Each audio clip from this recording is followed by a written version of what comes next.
алдымен Play Market'тен Canva приложениесін басып аламыз. Мінекей біз осылай басып алғанымыздан кейін приложениеміз ашылды.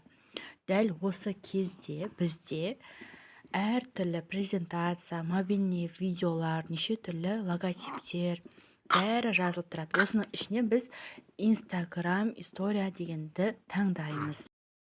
Өзімізге қажетті, нақты керек видеомызды осы жерден таңдап аламыз. Мінекей әртүрлі видеолар бар. Өзіңізге қайсысы қолайлы, өзіңіздің жаныңызға не керек болып тұр, соның барлығын мінекей осылайша іздеп отырып табамыз. Мінекей маған осы видео ыңғайлырақ болды. Осыны әрі қарай әсемдейміз. Мінекей осындай жазуымыздың үстін басамыз. Өзімізге қажетті сөздерімізді жазамыз. Менде бәрі жақсы, армандауға болады, армандар туралы жазуға болады.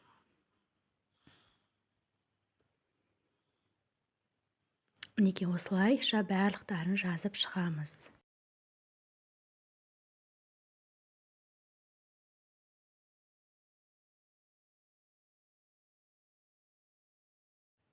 Мінекей бізде осындайша әдемі видео шықты. Осыны әрі қарай біздің өзіміздің Instagram парақшамызға белгілейміз. Әртүрлі сөздер жазып, өзіңізге қалай ыңғайлы, сол бойынша өзгерте берсеңіздер де болады. Мінекей осылайша біздің видеомыздың астында тұрған сөзімізді де өзгертіп аламыз. Өзімізге қандай сөздер ыңғайлырақ, историямыздың қоюына байланысты әрі қарай жаза береміз.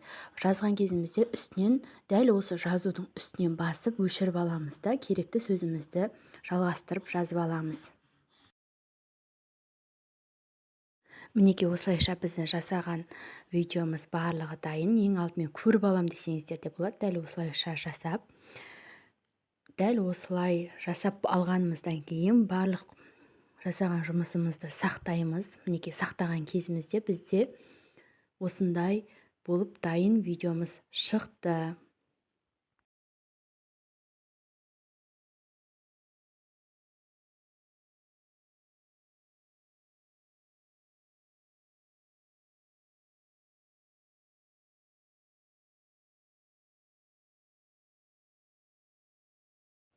Мінекей осылайша біздің видеомызды Instagram историямызға саламыз. Мінекей осылайша Instagram сторисімізді таңдаймыз, әрі қарай осыны жүктейміз.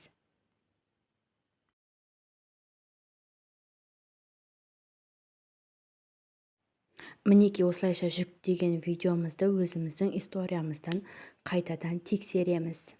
Қалай салынғандығы жөнінде. Мінекей бізде осындай жасаған жұмыстарымыз анық және әдемі болып шығып историяға орнатылды. Парақшама тіркеліп өтіңіз, алдағы уақытта өте пайдалы ақпараттар саламын.